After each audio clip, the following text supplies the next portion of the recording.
Aim right, achieve big at KR Mangalam University. Modi के बिहार दौरे को लेकर विरोधियों में खासी खलबली मची हुई है। बड़ी खबर यह है कि लालू यादव ने प्रधानमंत्री मोदी पर बड़ा हमला किया। लालू यादव ने कहा कि नरेंद्र मोदी नीतीश कुमार की राजनीति और उनकी पार्टी का पिंडदान करने बिहार आ रहे हैं।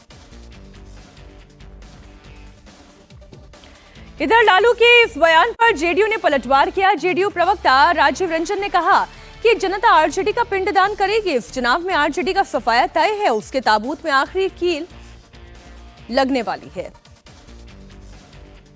पिंडदान तो जनता राजद और उनके तमाम साथियों का करने जा रही है। इस चुनाव में राजद का सफाया तय है, उनकी ताबूत में आखिरी कील जनता ठोक रही है और हम तो तर्पण करने जाएंगे, जनता के प्रति आभार जताने जाएंगे। जब नवंबर में चुनाव के नतीजे आएंगे तब राजद को पता चलेगा कि उनकी दुर्दशा की वजह क्या है। लालू प्रसाद या तेजस्वी यादव जैसे अहंकारी नेताओं के बल पर राजद और उनके साथियों की नैया पार नहीं होने जा रही है।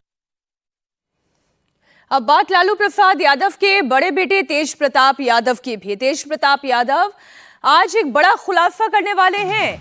वो उन 5 जयचंदों के नाम बताने वाले हैं जिन्होंने उनके पॉलिटिकल करियर को बर्बाद करने की कोशिश की। ये दावा खुद तेज प्रताप यादव ने किया। तेज प्रताप यादव ने सोशल मीडिया प्लेटफॉर्म एक्स पर एक AI जनरेटेड पिक्चर भी शेयर की। इसमें 2 लड़की और 3 लड़के दिखाई दे रहे हैं। माना जा रहा है इन्हीं 5 के बारे में आज वो खुलासा करने जा रहे हैं। इन्हीं 5 को वो अपने लिए जयचंद बता रहे हैं। उनका कहना है कि जिन्होंने उनके राजनीतिक जीवन को समाप्त करने का षड्यंत्र रचा, उन्हें वो बेनकाब करने की कोशिश करेंगे। आपको जानकारी दे दें, तेज प्रताप यादव के सोशल मीडिया हैंडल से उनकी लव स्टोरी शेयर की गई थी, जिसके बाद लालू प्रसाद यादव ने उन्हें परिवार और पार्टी दोनों से निकाल दिया था। पटना छोड़ के वो भागने वाला था, लेकिन डर से मेरे नहीं भाग पाया होगा। पटना छोड़ के जो भागने वाला है, जो जयचंद है, यही 5 परिवार था जो पटना छोड़ के भागने वाला था। इसका मैं नाम लूंगा, नाम के साथ और फोटो के साथ मैं बताऊंगा। यही 5 परिवार है जो पटना छोड़ के भागने वाला था। मैंने सबको आगाह किया था कि ऐसे लोगों से बचना चाहिए, हर एक लोगों को, और खासकर ये 5 परिवार को तो हम पर्दाफाश करके रहेंगे। ये लोग कैरियर को मेरा दाग लगाने का काम किया है, मेरे पॉलिटिक्स को ये लोग रोकने का काम किया है। तो इन 5 जो घटिया मानसिकता के जो लोग हैं, पूरी बिहार की जनता भी देखेगी और पूरे देश की जनता देखेगी इनको। हमारी राजनीतिक कैरियर और हमारे खुद का परिवार से, और जो पार्टी, जिस पार्टी में मैं था, राष्ट्रीय जनता दल में, उससे 5 परिवार लोगों ने, जो मैंने ट्वीट किया है, जो मैंने पोस्ट किया है और जो मैंने फेसबुक पे डाला है, ये 5 लोगों ने मिल के मेरी ज़िंदगी को पूरे तरीके से तहस नहस किया।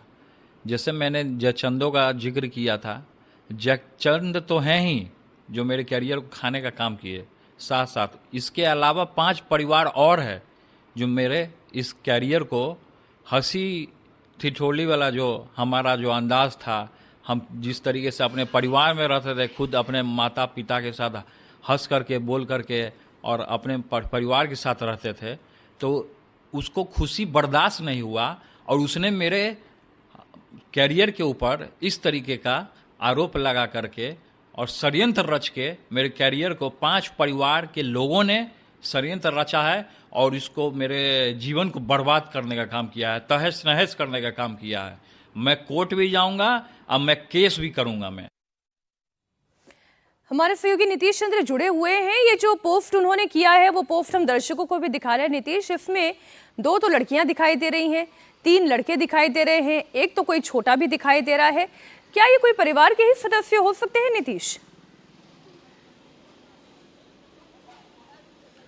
देखिए, तेज प्रताप यादव के बारे में अनुमान लगाना तो बड़ा मुश्किल है, क्योंकि जिस तरह से लगातार वो बयान देते हैं, फिर बयान से पीछे हटते हैं, तो उनको समझना बड़ा मुश्किल है। लेकिन हाल के दिनों में यदि आप देखें, जिस तरह से जयचंद शब्द का इस्तेमाल उन्होंने किया है और इशारों में कई बार उन्होंने जो बातें कही हैं, उसके आधार पर देखें तो कुछ चेहरे तो सामने दिखाई दे रहे हैं, जिनमें से एक नया चेहरा उन्होंने अभी हाल ही में बताया है कि जिस लड़की की तस्वीर उन्होंने सामने रखी थी, अनुष्का, उसके भाई को उन्होंने जयचंद कह दिया था, जबकि लगातार उसके वो संपर्क में थे और आकाश यादव लगातार उनके साथ नज़र आ रहे थे, उनके घर गए थे, वहाँ से तस्वीरें आई थी।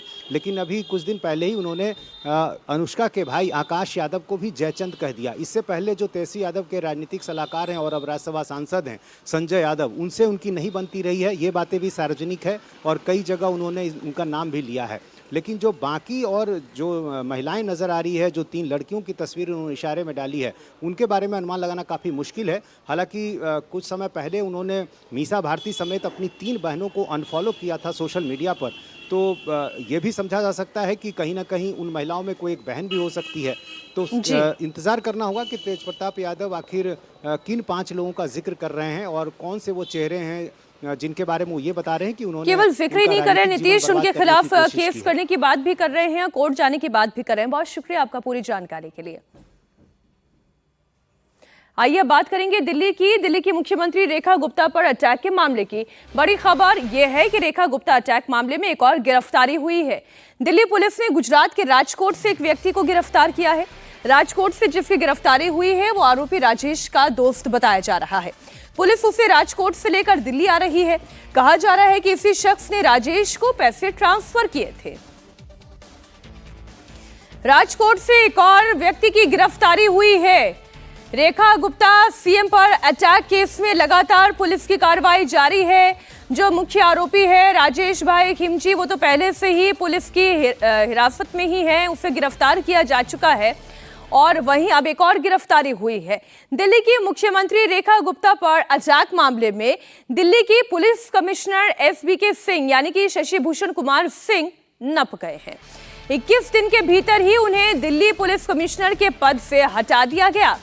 माना जा रहा है कि दिल्ली की मुख्यमंत्री रेखा गुप्ता की सुरक्षा में हुई चूक के मामले में यह कार्रवाई की गई है।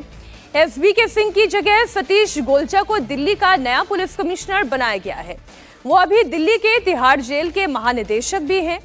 दरअसल एसबीके सिंह को इसी महीने की 1 तारीख यानी कि 1 अगस्त को दिल्ली के पुलिस कमिश्नर का अतिरिक्त प्रभार दिया गया था, लेकिन 21 दिन में ही उन्हें इस पद से हटाकर सतीश गोलचा को अब दिल्ली पुलिस का फुल टाइम पुलिस कमिश्नर बना दिया गया है। सतीश गोलचा 1992 बैच के आईपीएस अधिकारी हैं। वो अरुणाचल प्रदेश के डीजीपी रह चुके हैं। इससे पहले वो दिल्ली में डीसीपी, ज्वाइंट सीपी और स्पेशल सीपी का कार्यभार भी निभा चुके हैं।